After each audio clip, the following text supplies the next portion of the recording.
What if I told you that a few small changes in history could have led to a world dominated by the Soviet Union? It's not as far-fetched as you might think. In this video, we're going to explore the razor-thin margins that separated our reality from a world where communism reigns supreme.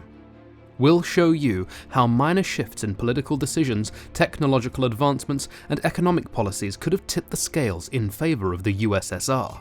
By the end of this journey, you'll realize just how close we came to living in a completely different world.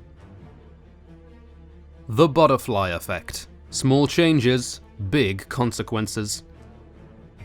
You know how they say small changes can have big consequences? Well, in our alternate timeline, a few tiny tweaks set off a storm that reshaped the entire world. Let's start with the Cuban Missile Crisis. In our reality, it ended peacefully. But what if it didn't? Imagine this.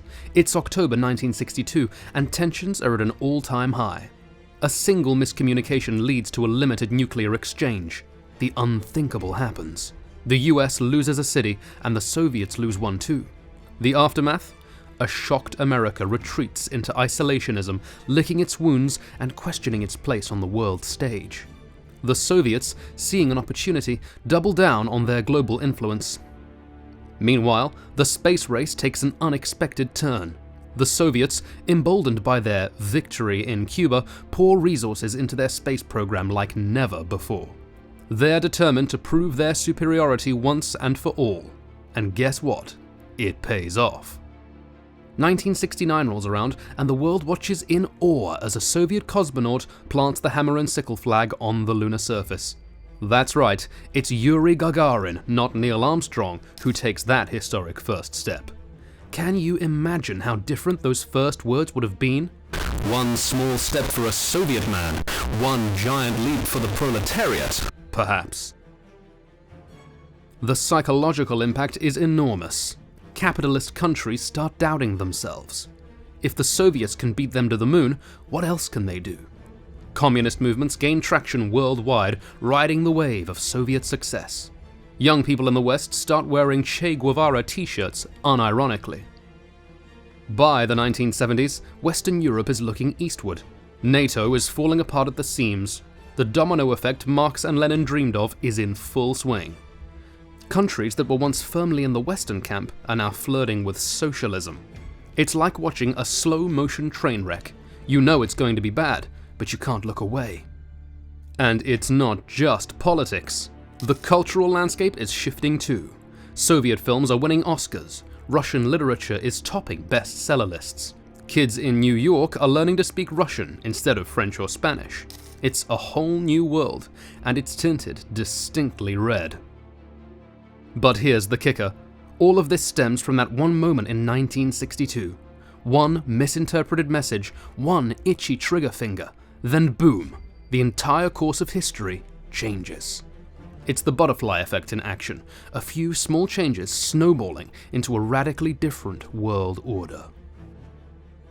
The red tide rises, Asia falls, Africa follows. You know how they say one domino can knock down a whole line? Well, in our alternate timeline, the Soviet victory in the space race was that first domino. And boy, did it set off a chain reaction that would reshape the entire world. Let's start with Vietnam. In our world, it was a long, bloody conflict that ended with America's withdrawal. But in this new reality, it's barely a footnote. With the US still reeling from that nuclear exchange and retreating into isolationism, they couldn't commit to the fight. The North Vietnamese saw their chance and took it, quickly overrunning the South. But here's where things get really interesting. The North Vietnamese didn't stop at the borders of South Vietnam. They kept going, and going, and going.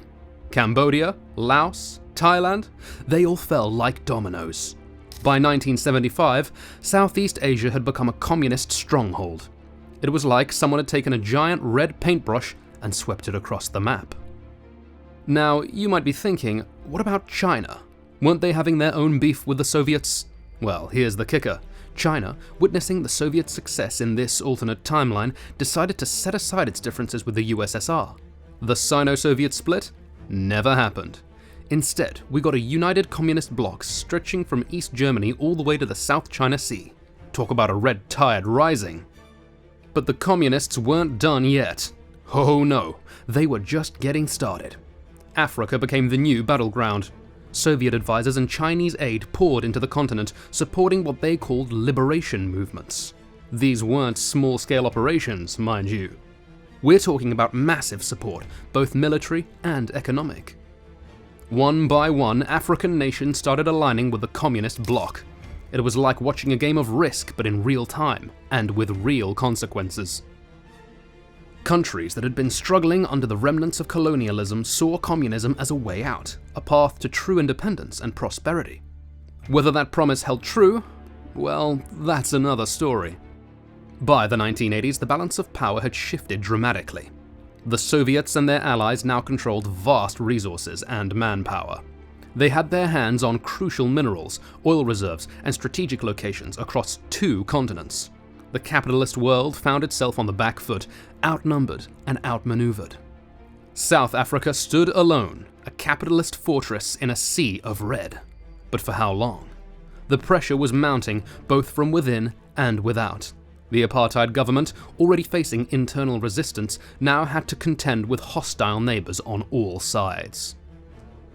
You have to understand, this wasn't just about military power or economic resources. It was a battle of ideas, a clash of worldviews.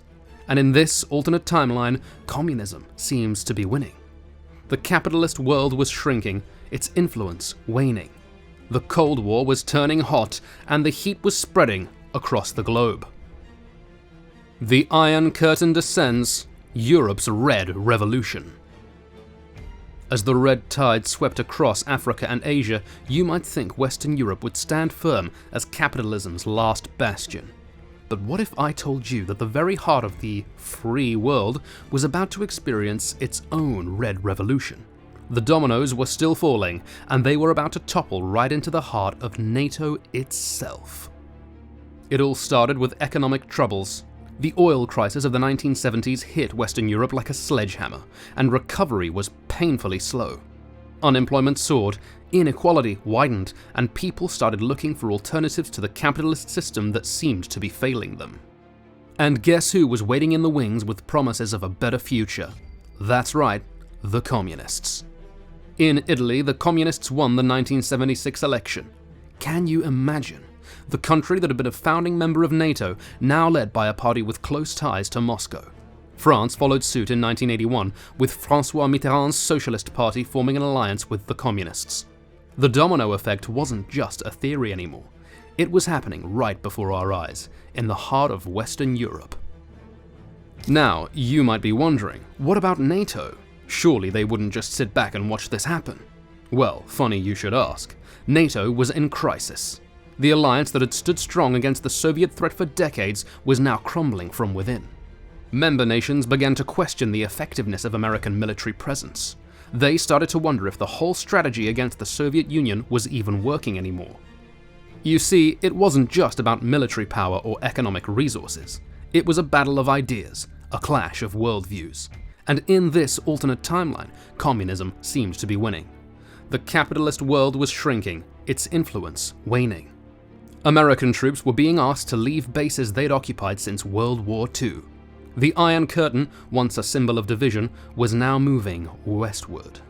Britain, that island nation that had stood alone against Nazi Germany, now found itself isolated once again. But this time, it wasn't just external pressure they were facing. Labor unrest and economic woes were pushing the country towards socialism. The British bulldog spirit was wavering, and the red flag was inching closer to flying over Buckingham Palace.